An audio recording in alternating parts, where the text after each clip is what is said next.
What's going on YouTube? Byrdman here with another Outriders video. Today we're going to be doing a tier list for all the Devastator skills in the game. Now we previously did one of these already, but with all the different buffs that a lot of these skills have gotten over time, we want to reevaluate it and kind of see where all of these land. Now before we get into the video, I'll let you know I might be streaming over on Twitch right now, twitch.tv/Byrdman778. Make sure you're checking me out every single day starting at noon Eastern Standard Time. Also make sure you're giving a thumbs up over here on YouTube, possibly subscribing and becoming a member.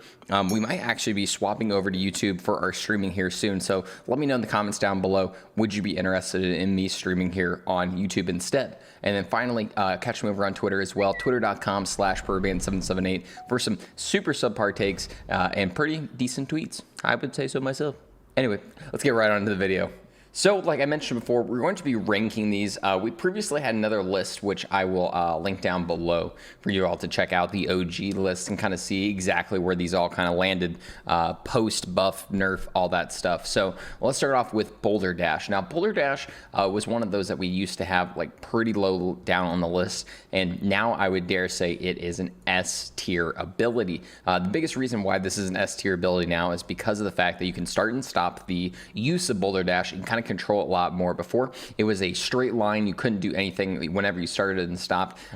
You might hit like a wall almost instantly and stop there, or you might go on forever way past your enemies. Now, being able to control it is really nice, and especially the fact that this ability is so applicable for so many firepower builds. Firepower, when the game first came out for Devastator, was really terrible all around, just did not have the same kind of oomph as AP did. But because of Boulder Dash and the changes to it and the different skills that Boulder Dash has for firepower, has turned this into an absolute S tier ability in my mind. Next up would be Earthquake, which is going to be another S tier, in my opinion, just purely on the fact that this is the bread and butter of most AP builds.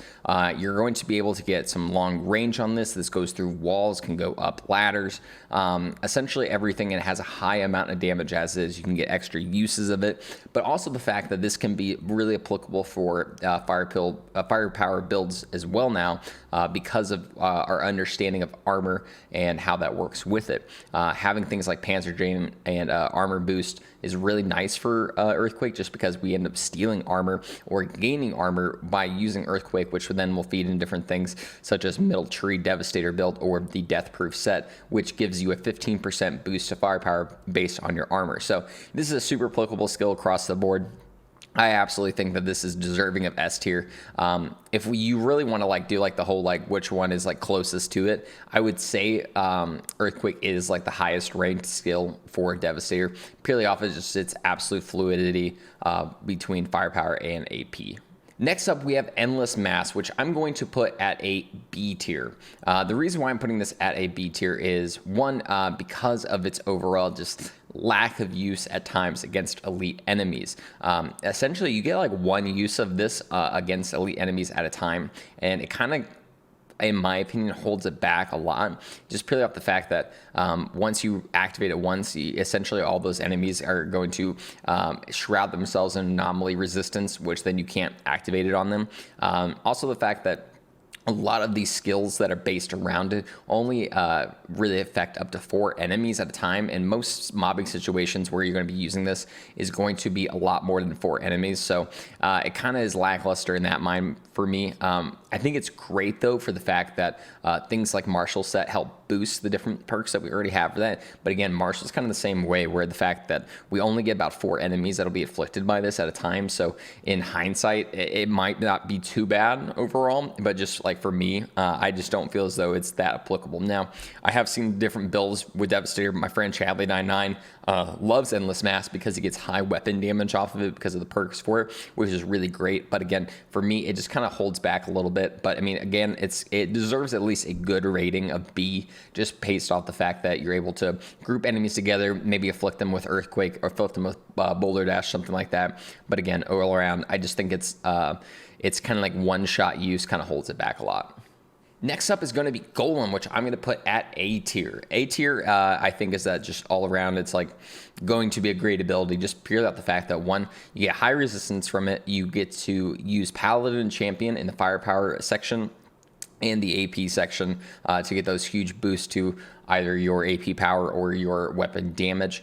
It has amazing perks across the board, whether it's bleeding impulses, which is going to inflict bleed on enemies around you within a certain radius, which I think is amazing. This is great for like statue set firepower builds, just because you're able to constantly inflict bleed, get some extra damage from like vampiric mag or just tainted blood. Things like perseverance, getting the longer durations, really nice. It's just an absolute all-around fluid skill. I think it works for pretty much any type of setup that you're looking for. And it honestly just helps make Devastator even more of a tank than they already are. Now, for Gravity Leap, this is going to be the one that's probably going to get me crucified in the comment section down below, but I'm going to be putting this at B tier. The reason why we have Gravity Leap at B tier is because of two different things. First off, let's talk about Despair. Despair is a tier 3 mod for Gravity Leap that gives you ×2 anomaly power to inflicted targets. Now, this would be really awesome, and it really is awesome, but it's the fact that we can't double stack it whenever you're using double the second use of Gravity Leap as well. I think this totally just like kind of takes out the fun of that ability. Like, yes, you're going to get ×2 anomaly power against enemies and stuff, but not getting that ×2, I think kind of just like holds the whole idea of it back a lot. So the fact that the skills aren't working as intended, pull it down to here.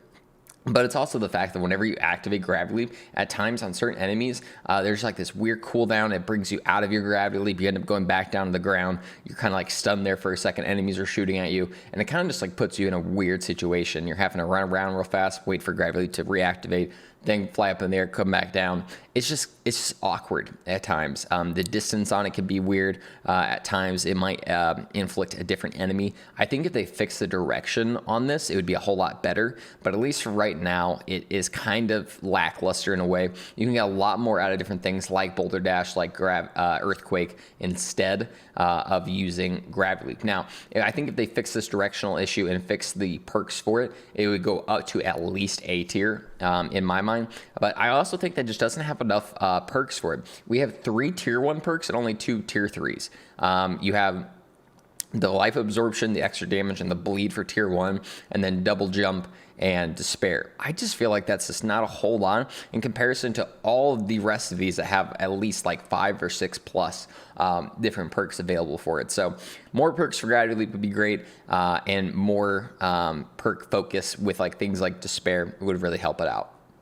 Now, when it comes to Impale, this is one of those that I think was a little bit lower on our list way back when. I think I actually had it at A tier because I saw the potential of what it was. But we are actually going to throw Impale at A tier again. The reason why it gets A tier again, I mean, again, A tier doesn't mean that it's bad in any way, shape, and form. I think it's really amazing. I think the biggest thing that holds Impale back is its cooldown. Now, the reason why it has such a high cooldown is because of how amazing of an ability it is. The fact that you can get multiple hits on single uses, you get multiple uses of it, it inflicts bleed, you get extra damage to bleeding targets. A lot of different perks that help out Impale has made it into an absolute baller ability. Now, the things that were holding it back were things like whenever you're sitting on like a totem or something like that, charging it up, if you hit an enemy with it and it stuck them, it would stop the totem until the enemy went away. Same thing with like doors and timers and stuff like that. They completely fixed that. So now that doesn't affect it. So having that is amazing for the entire skill. Again, I think if they just brought down the cooldown on Impale a little bit, it would be a whole lot better off. But at least for now, having it where it's at in A tier is absolutely amazing. Next up is Reflect Bullets. Now, Reflect, I think I have to put in C tier. Now, the big reason why I'm putting it in C tier is, one, when it comes to just like full-on Reflect builds, you have to put so much effort into Reflect to make it useful that it kind of pulls it back a little bit. I've seen a lot of like middle tree builds, people using it, it's really solid, but at the same time, you're getting like a really high time on your expeditions. You're kind of wasting a lot of time just to do a gimmick in my mind, so I think that kind of holds it back. But the reason why it definitely gets a C tier for me is the fact that it is a great activation on things like Paladin and Champion mod. Be able to just like flick it real quick and get that 45% boost to either my weapon damage or my anomaly power is really solid. But again, for me, C tier is like considered like average, so I feel like this fits in there just fine. And finally, Tremor. I'm going to put Tremor at B tier way at the end. The reason why this is getting B tier is because one, it doesn't have a whole lot of activations of it. Like, you kind of have a long cooldown for this, and the fact that it only really shoots out 3 bursts of that energy around you kind of holds it back. I dislike the fact that perks are 2 extra uses and 1 extra use on it. I think that's kind of gross. I just don't feel like as though that really helps out the entire use of it all. I feel like that needs to just be base, like an extra 3 bursts of it need to always be activated as is. I also think it needs to activate in a different way where whenever it activates, it inflicts bleed on enemies around, kind of having almost like that Golem bleeding impulse, but just like constantly all the time. I think that would add to the skill a little bit. And if they didn't add that in there, I think they need up the healing and the damage that the perk actually does itself. Just purely off the fact that this is more just kind of like a filler ability. Like right now, I'm using a firepower build where I have this on. It only has really use if I'm like getting ready to die, and I'm in like a big crowd and it's like stealing life from people. Other than that, Tremor kind of just like falls back a little bit. Now, it's great for like firepower builds whenever you're using the weapon damage boost for it for you and your teammates. That's where it's solid. But again, I think the duration of it and just like the extra explosions it has just need to be base for the perk itself and don't need to be like an extra mod for us to add on to it at the end. But overall, this is my what I would say is my best ranking of all the skills. Again, quick breakdown. S tier, we got Earthquake and Boulder Dash. The fact that these are just amazing damage activations, and they're just so fluid with AP builds and firepower builds make it the best. A tier, we got Golem and Impale. Golem being just a phenomenal defensive and activation ability, while Impale just does a obscene amount of damage. B tier, we have Gravity Leap, Endless Mass, and Tremor. Gravity Leap kind of gets in there just because it's weird activation, but it does have some pretty awesome perks. Endless Mass just because you can't use it all the time against every single enemy, but the fact that it's able to bring people in is pretty neat. And then Tremor, just the fact that it doesn't have a whole lot of like uses outside of just like quick heals, but again, those quick heals can be really beneficial. And finally, at C tier, we have Reflect Bullets. Just overall average ability, kind of takes too much to put a build into it, but at the same time, it's really solid to fill in those gaps that maybe you don't want to use Golem for. Thank you so much for stopping by this video. Hope you guys really enjoyed this tier list. Fun little video just to kind of show off what all the things going on in Outriders with these abilities. I think it's really solid, and I'm really excited to do a little bit more Devastator stuff here in the future. Now, World Slayer's coming out here soon in spring of 2022, so make sure you're stopping on by the channel, showing some love over on Twitch, Twitter, and YouTube, all at Byrdman778. And again, guys, we might be swapping over to YouTube for streaming here soon, so make sure that you're always checking up. Subscribe to the channel, guys. That's like one of the best ways for you to find out if I'm live. Become a member. It helps really support me, helps keep the lights on, and all that fun stuff as well. And then again, just giving a thumbs up on this video helps me in the algorithm, the damn YouTube algorithm. Either way, guys, thank you so much for stopping by this video. Hope you have a great night, day, or whatever it may be.